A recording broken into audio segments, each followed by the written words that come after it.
Media sosial mendadak ramai setelah beredar video sejumlah anggota DPR berjoget riang mengikuti lagu Gemu Famire setelah sidang tahunan MPR pada 15 Agustus 2025.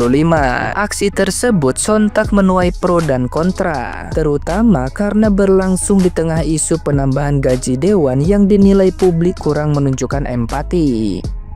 Dari sekian banyak yang ikut bergoyang, sosok Sada Restuwati, anggota Komisi 5 DPR RI menjadi sorotan utama. Dengan kerudung merah dan atasan putih, ia tampak bersemangat mengikuti irama, sehingga publik makin penasaran dengan latar belakang serta harta kekayaannya. Rasa ingin tahu itu semakin memuncak setelah video viral tersebut memperlihatkan dirinya begitu menonjol di antara rekan-rekannya. Sada Restuwati sendiri bukan wajah baru di dunia politik nasional. Politisi PDIP kelahiran Jombang 26 Juli 1970 ini telah 4 periode duduk di kursi DPR sejak 2009. Berasal dari Dapil Jawa Timur 8, ia dikenal memiliki latar belakang akademis sebagai guru dan dosen dengan gelar sarjana pertanian serta magister manajemen agribisnis. Saat ini ia bertugas di Komisi 5 yang menangani infrastruktur, transportasi, dan daerah tertinggal. Berdasarkan LHKPN terbaru, total kekayaan Sada Restuwati mencapai 38,1 miliar rupiah dengan aset terbesar berupa properti senilai 40,6 miliar rupiah. Meski tercatat memiliki utang lebih dari 4 miliar rupiah, aset bersihnya tetap fantastis. Kekayaan lain meliputi alat transportasi dan mesin 820 juta rupiah, kas dan setara kas 716 juta rupiah, hingga mesin giling gabah seharga 200 juta rupiah. Nah, gimana nih menurut netizen yang terhormat? Silahkan berkomentar ya. Ini si Najis nih. Ini ibu ini prestasinya apa nih? Ini apa? Dan bertambah penghasilan 100 juta sebulan, para wakil rakyat menari dengan bahagia. Nih pelawak masih kuyang nih prestasinya apa? Apa bisa jadi DPR nih orang kayak begini ya?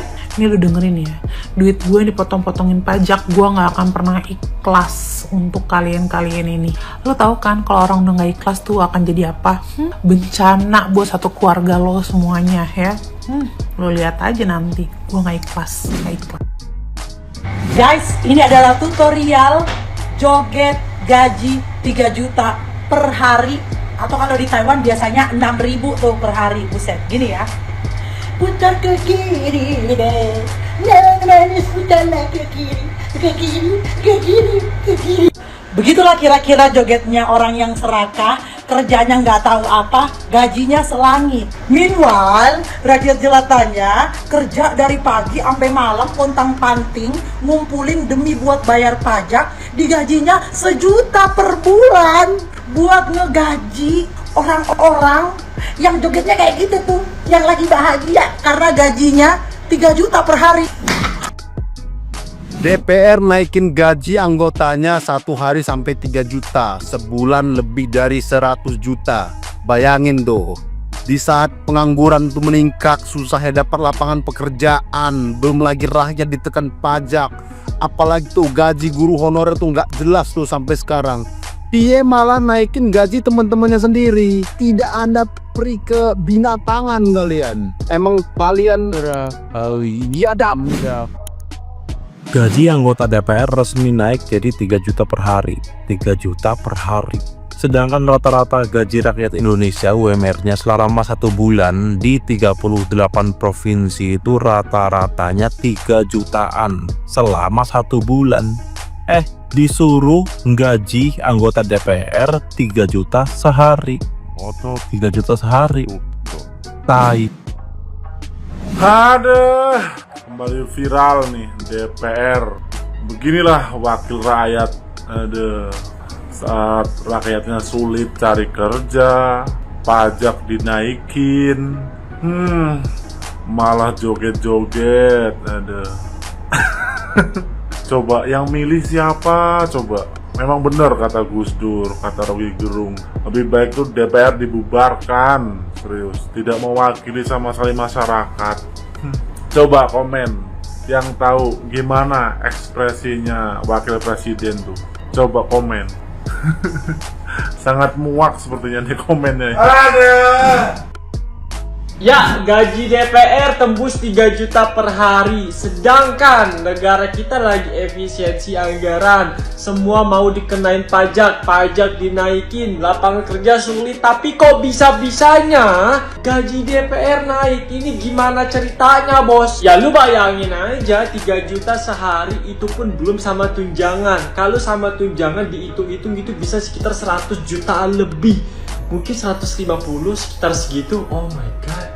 Dan yang lebih gongnya lagi adalah bisa-bisanya ente joget-joget ya. Lihat tuh ekspresinya Bapak Gibran, dalam hati pasti udah pengen nampol itu. Mukanya itu nggak ada senyum-senyumnya sama sekali dari awal sampai akhir. Pas dia pergi itu, buset, ini bener-bener menandakan kayaknya ini orang murka banget ya. Sebenarnya kita sebagai rakyat Indonesia ikhlas gaji DPR itu sampai ratusan juta asalkan kerjanya bener, kerjanya nyata, bener-bener turun ke rakyat, diskusikan soal peraturan-peraturan lah ini. Tiba-tiba rapat tertutup tanpa melibatkan rakyat. Lah katanya Dewan Perwakilan Rakyat. Pertanyaannya adalah rakyat mana yang Anda wakilkan? Makanya di sini warga Indonesia pada marah-marah. Sama satu lagi, yang beban negara itu bukan guru tapi ya gaji anggota DPR naik sehingga tiap bulan bisa dapat lebih dari 100 juta atau sehari digaji 3 juta.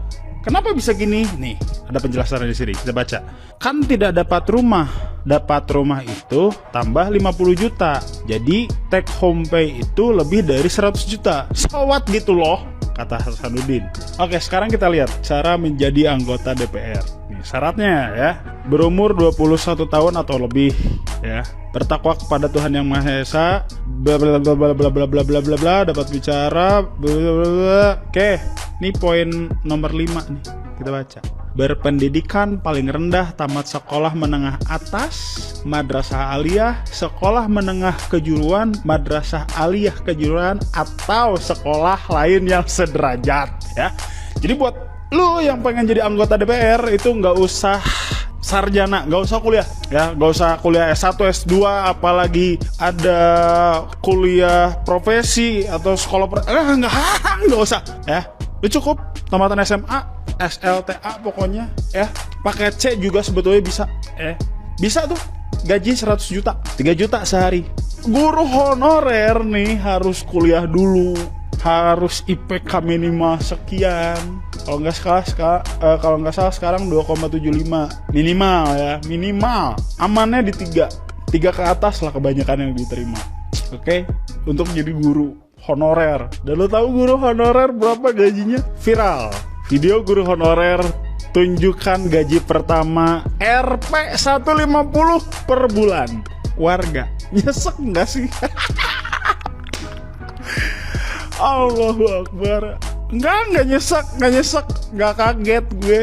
Sekarang kita bandingin sama gaji dosen deh yang baru jadi. Teman saya ada dosen yang baru jadi, itu gajinya sekitar 3 jutaan sebulan.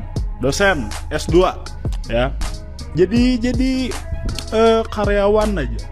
Karyawan ya. Gajinya UMR lah. Katakan lo UMR kalau Jawa Barat tuh kebanyakan berapa ya? Beda sih Jawa Barat, tapi Tasik lah ya. Kita pukul UMR Tasik. UMK lah. 2,6 juta. Sehari berapa tuh 2,6 juta? Berapa ya? 80.000. Gue nggak paham ya cara ngitung gajinya kayak gimana. Cuman gini, di Indonesia kan ada UMR, UMK gitu. Itu adalah upah minimum, upah minimum atau duit minimum yang bisa lo dapetin untuk hidup layak satu orang, ya. Minimum satu orang. Ya kalau misalnya dia udah berumah tangga, berarti untuk 2 orang. Kalau UMR 4 juta, berarti 8 juta minimal buat hidup layak. Udah punya anak beda lagi urusannya. Tapi kenyataannya masih banyak ternyata pegawai-pegawai atau orang-orang yang dibayar di bawah UMR. Udah berumah tangga di bawah UMR. Tanya aja lu, temen-temen lu pasti ada tuh yang di bawah UMR, ya kan? Udah berumah tangga di bawah UMR. Kalau yang bujang banyak.